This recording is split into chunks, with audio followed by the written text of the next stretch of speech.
हो गया सर।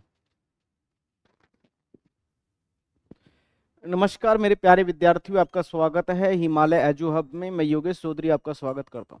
आज अपन टेस्ट सीरीज नंबर जो 8 नंबर टेस्ट सीरीज है उसका सॉल्यूशन करेंगे पॉलिटिकल साइंस का। एक एक क्वेश्चनों को अच्छी तरह से अपन सोल्व करने वाले हैं। तो देखिए आज का पहला क्वेश्चन है और क्या कह रहा है, देखिए आपने दिया होगा पेपर अच्छी तरह से। राष्ट्रपति पद के उम्मीदवार की योग्यता के संबंध में निम्न कथनों पर विचार कीजिए। अब आपको योग्यता बतानी है कि राष्ट्रपति की क्या क्या योग्यताएं होती हैं, राष्ट्रपति बनने के लिए न्यूनतम आयु कितनी होनी चाहिए, क्या क्या योग्यताएं हैं वो देखिए। उसे जन्म से भारत का नागरिक होना चाहिए, उसे, ये तो यहां तक सही है, भारत का नागरिक होना चाहिए, ये तो सही है। लेकिन ये चीज गलत जोड़ दिया कि जन्म से नहीं, जन्म से बात क्या करता है, वह भारत का नागरिक होना चाहिए।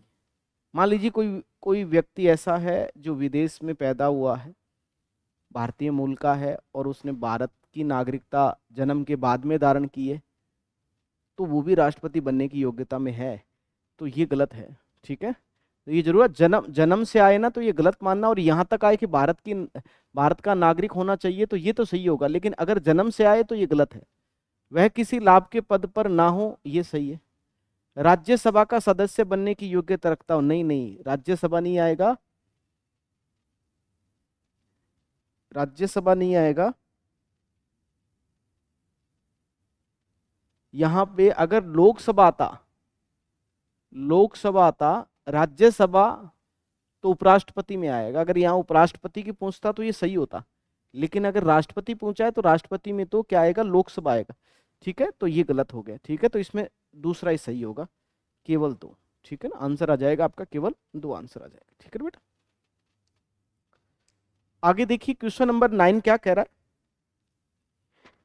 राष्ट्रपति का पद किसी कारणवश रिक्त होने पर नव निर्वाचित राष्ट्रपति कितने समय तक पद पर बना रहता है। भारत में अगर किसी व्यक्ति की राष्ट्रपति का पद रिक्त हो जाता है किसी कारणवश, तो जो दोबारा राष्ट्रपति बनता है वो पहले वाली अवधि के लिए नहीं बनता कि कितनी अवधि शेष है, वो पूरे 5 वर्ष तक बनता है। तो पद ग्रहण से 5 वर्ष, तो आंसर आ जाएगा पद ग्रहण से 5 वर्ष आ जाए। अगर यहां पे आपसे पूछे कि कार्यवाहक राष्ट्रपति पूछे आपसे, कार्यवाहक राष्ट्रपति के बारे में आपसे पूछे ना, राष्ट्रपति के बारे में, तो कार्यवाहक राष्ट्रपति की जो अवधि होती है वो 6 माह होती है, ये जरूर याद रखें। ठीक है, और पहले कार्यवाहक राष्ट्रपति कौन थे, वीवी गिरी थे। ठीक है ना, तो इस क्वेश्चन का राइट आंसर क्या हो जाएगा, सी आंसर हो जाएगा। अगला क्वेश्चन क्या कहता है, राष्ट्रपति के निर्वाचन में राज्य का मुख्यमंत्री मतदान करने के लिए पात्र नहीं होता है, ये जरूर याद रखना, नहीं होता, ये जरूर याद रखना मेरे। राष्ट्रपति के निर्वाचन में राज्य का मुख्यमंत्री मतदान करने के लिए पात्र नहीं होता है, ये जरूर याद रखना। वह स्वयं प्रत्याशी होता है, तो नहीं, वह राज्य विधानमंडल में निचले सदन, निचले सदन का मतलब होता है विधानसभा, विधानसभा की बात कर रहा है, तो ये तो वोट देते हैं राष्ट्रपति को। वह राज्य विधानमंडल में उच्च सदन, उच्च सदन यानी विधान परिषद की बात कर रहा है, ये विधान परिषद की बात कर रहा है। राष्ट्रपति को, राष्ट्रपति के निर्वाचन मंडल में संसद के दोनों सदनों के निर्वाचित सदस्य भाग लेते हैं और सभी राज्यों के विधानसभा के निर्वाचित सदस्य भाग लेते हैं। दिल्ली और पुडुचेरी के विधायक, निर्वाचित विधायक भाग लेते हैं, लेकिन ना तो केंद्र में संसद में जो मनोनीत व्यक्ति होते हैं राज्यसभा में 12, ये भी राष्ट्रपति के चुनाव में भाग नहीं लेते, और विधान परिषद के सदस्य भी राष्ट्रपति के चुनाव में भाग नहीं लेते हैं। तो इसका मतलब आंसर क्या हो जाएगा, सी आंसर हो जाएगा। अगला क्वेश्चन क्या कहता है, 11 नंबर क्वेश्चन देखिए क्या कर रहा है। भारतीय संविधान के कौन से अनुच्छेद के तहत राष्ट्रपति प्रत्येक 5 वर्ष में एक वित्त आयोग का गठन करता है। तो वित्त आयोग का गठन करता है, तो वित्त आयोग का उल्लेख किसमें किया गया है, अनुच्छेद 280 में किया गया है मेरे प्यारे बच्चों। ठीक है, अगला क्वेश्चन क्या कह रहा है, निम्नलिखित को सुमेलित कीजिए, निम्नलिखित को सुमेलित कीजिए मेरे प्यारे बच्चों। क्या आंसर आ रहा है देखो, निम्नलिखित को सुमेलित कीजिए। इधर राष्ट्रपति हैं, उधर उनका कार्यकाल है। ऐसे क्वेश्चन आते हैं एग्जाम में। देखिए, वीवी गिरी कब से कब तक राष्ट्रपति रहे? ये 1969 से लेकर 74 तक राष्ट्रपति रहे। ठीक है। इसके बाद में अगर अपन बात करें, नीलम संजीव रेड्डी, नीलम संजीव रेड्डी बने थे 77 में, 77 से लेकर 82, ये सही है। आर वेंकट रमन, आर वेंकट रमन बने इसके बाद में उनको 87 से 92, और के आर नारायण बने थे 97 से 2000। अब ये किस में आ रहा है? पहले में दो, पहले में दो, यही आएगा। ये सभी देखो, और देखने की जरूरत नहीं थी। अगर आपको पहले का पता है ना तो और देखने की जरूरत नहीं है। ऐसे क्वेश्चनों में टाइम वेस्ट मत किया करो। अगर पहले का ही आ रहा है वही आ रहा है तो इसका आंसर क्या हो जाएगा मेरे प्यारे बच्चों? बी आंसर हो जाएगा। ठीक है। अगला क्वेश्चन क्या कह रहा है देखो, 52 नंबर। देखिए 52 नंबर क्वेश्चन क्या कह रहा है, राष्ट्रपति की अध्यादेश जारी करने की शक्ति के संबंध में निम्नलिखित में से कौन सा कथन असंगत है? असंगत यानी गलत कथन की बात कर रहा है, और गलत कथन कौन सा है वो आपको देखना है मेरे प्यारे बच्चों। देखिए, राष्ट्रपति अनुच्छेद 123 यानी अध्यादेश वाला है के तहत संसद के सत्र में हो, संसद सत्र में हो तब अति आवश्यक होने पर संघ सूची व समवर्ती सूची के विषय पर अध्यादेश जारी कर सकता है। नहीं, गलत हो गया। अध्यादेश जारी कब करता है राष्ट्रपति? जब संसद का सत्र नहीं चल रहा हो। अगर संसद का सत्र चल रहा है तो संसद ही कर लेगी ना, विधेयक लाके कानून बना देगी। जब अध्यादेश तो तब पारित होता है तब अगर संसद का सत्र नहीं चल रहा है, तो ऐसी स्थिति में भारत में अगर किसी कानून की आवश्यकता हो तो ही मेरे प्यारे बच्चों राष्ट्रपति ऐसा अध्यादेश लाता है। तो ये तो गलत हो गया। ये सही है, ये भी सही है, ये भी सही है, ये भी सही है। आपको क्या देखना है? एक ही गलत गलत मिल गया आपको, और पढ़ने की आवश्यकता नहीं है। राष्ट्रपति शासन या राष्ट्रीय आपातकाल के समय राष्ट्रपति राज्य सूची के विषय पर अध्यादेश कर सकता है, सही है। अध्यादेश संसद द्वारा बनाई गई विधि के समान है जिसकी न्यायिक समीक्षा की जा सकती है, ये भी सही है। अध्यादेश नए सत्र के शुरू होने से 6 सप्ताह की अवधि तक बना रहता है, ये भी सही है। ठीक है। अगला क्वेश्चन क्या कहता है, 53 नंबर क्वेश्चन देखो, 53। भारत का राष्ट्रपति अपना त्यागपत्र किसको संबोधित करता है? तो भारत का राष्ट्रपति, याद रखना,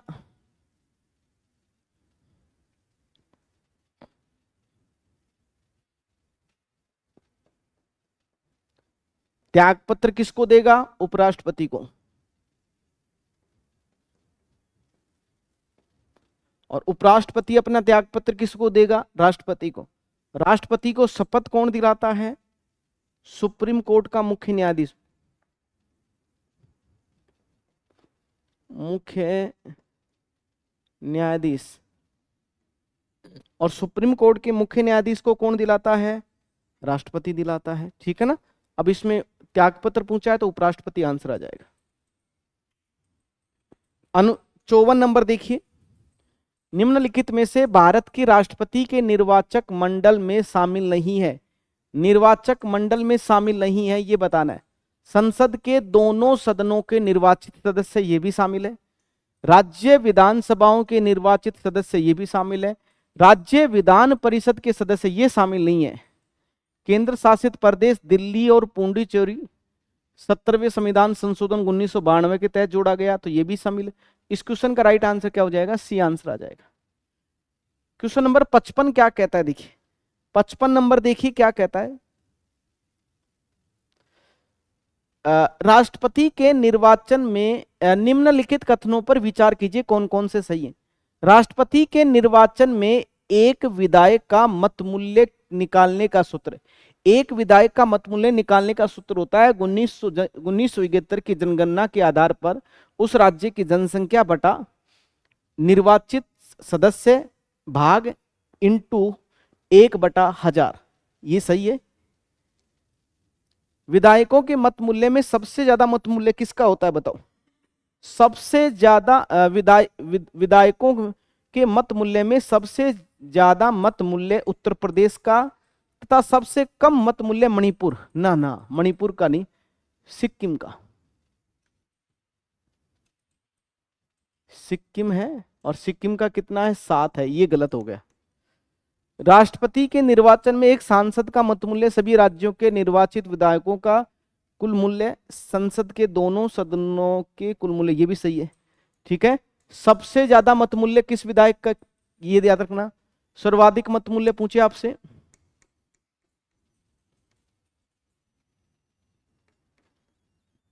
मत मूल्य पूछे आपसे तो यूपी का है। ठीक है, ये 208 है। सबसे कम पूछे आपसे तो सिक्किम का है,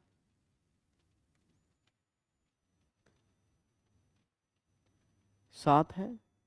राजस्थान का पूछे, राजस्थान का 129 है। छत्तीसगढ़, छत्तीसगढ़ का, छत्तीसगढ़ भी 129 ही। ठीक है ना, तो इस क्वेश्चन का आंसर आ जाएगा, विचार कीजिए कौन कौन से सही है, तो 1 और 3 सही है। ठीक है, 56 नंबर क्या कहता है, देखो 56 नंबर में, निम्नलिखित में से असत्य कथन कौन सा है। असत्य कथन देखना है आपको, गलत कथन देखना है। राष्ट्रपति का निर्वाचन आनुपातिक प्रतिनिधित्व की एकल संक्रमणीय मत पद्धति द्वारा होता है, सही है। राष्ट्रपति निर्वाचन में विधायक का मत मूल्य निकालते समय कुल जनसंख्या से तात्पर्य 1971, वेरी गुड। 42वें संविधान संशोधन, ये भी जरूर याद रखना, मैं बता देता हूं। 42वें संविधान संशोधन, ये 1976 से 1971 को आधार माना गया। ठीक है ना, और ये कब तक आधार माना गया, 2000 तक, सन 2000 तक आधार माना गया। फिर 2000 के बाद में एक 84वां संविधान संशोधन किया गया, संविधान संशोधन किया गया, और ये कब किया गया था, 2001 में किया गया। और इस 1971 का आधार की अवधि को बढ़ाकर कितना किया गया, 2026 तक कर दिया गया। ठीक है, तो अब ये तो सही है। ठीक है ना, राष्ट्रपति के चुनाव में रिटर्निंग यानी अधिकारी मुख्य चुनाव आयुक्त होता है, नहीं, मुख्य चुनाव आयुक्त मेरे प्यारे बच्चों रिटर्निंग अधिकारी होते हैं। लोकसभा का महासचिव, लोकसभा का महासचिव, महासचिव भी होता है, और एक होता है राज्यसभा, राज्यसभा का महासचिव, महासचिव।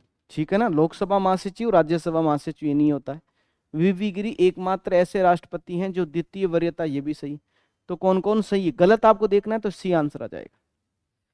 अगला क्वेश्चन क्या कह रहा है, 57 नंबर देखिए, 57 क्या कह रहा है, निम्नलिखित में से भारतीय संविधान के किस अनुच्छेद में राष्ट्रपति के निर्वाचन मंडल का उल्लेख किसमें है मेरे प्यारे बच्चों, अनुच्छेद 54। अब देखिए इसमें आपको देखना है, भारत की संसदीय कार्यपालिका में, भारत की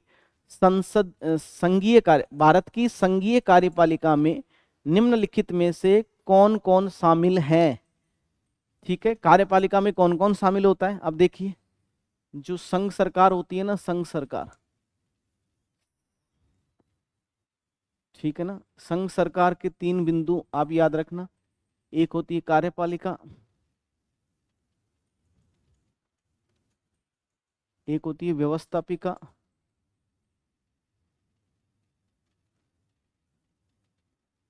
और तीसरा होता है न्यायपालिका। ठीक है, अब आपसे पूछा है कि इसमें कौन कौन होता है, तो ये होता है 52 से 78 तक होती है ये। इसमें कौन कौन होता है, राष्ट्रपति होता है, ये मिला लेना है एक बार, उधर से राष्ट्रपति होता है, दूसरा उपराष्ट्रपति होता है, उपराष्ट्रपति होता है बेटा, तीसरा होता है मंत्रिपरिषद होता है, चौथा मंत्री परिषद के बाद की बात करें प्रधानमंत्री होता है, और पांचवा होता है महान्यायवादी। अब इनके अलावा जो नहीं है वो नहीं होगा। अब इधर देखो, राष्ट्रपति तो होता है, उपराष्ट्रपति होता है, सर्वोच्च सर्वोच्च न्यायालय के मुख्य न्यायाधीश ये नहीं होते, प्रधानमंत्री भी होता है, महाधिवक्ता ये महान्यायवादी जैसा ही होता है, लेकिन ये राज्य में होता है मेरे प्यारे बच्चों। ठीक है, तो इसका मतलब अब ये भी नहीं होगा। और 3 और 5 इसमें कौन कौन शामिल है पूछा है ना, तो 1 नंबर शामिल है, 2 नंबर शामिल है और 4 नंबर शामिल है। 1 2 4 किसमें?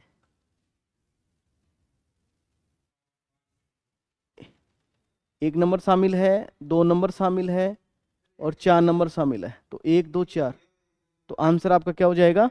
बी आंसर हो जाएगा। ठीक, अगला देखिए क्वेश्चन नंबर 66 क्या कहता है, निम्नलिखित में से कौन सा युग असुमेलित है?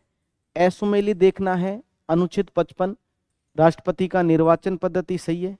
अनुच्छेद 57 राष्ट्रपति का पुनः निर्वाचन, ये भी सही है। अनुच्छेद 74 प्रधानमंत्री की नियुक्ति नहीं है, ये 75 में आएगा, 75 में आएगा। 78 में प्रधानमंत्री, यही गलत आ गया, तो आंसर आ जाएगा सी आंसर आ जाएगा। अगला क्वेश्चन क्या कहता है देखिए, भारतीय संविधान के किस अनुच्छेद के अंतर्गत राष्ट्रपति संसद के दोनों सदनों द्वारा पारित किसी बिल पर अपनी स्वीकृति रोक सकता है? मतलब अगर देखो, ये जो संसद होती है ना, ये आपकी संसद है, संसद के 2 सदन हैं, एक आपका लोकसभा है और दूसरा आपका राज्यसभा है, ठीक है ना।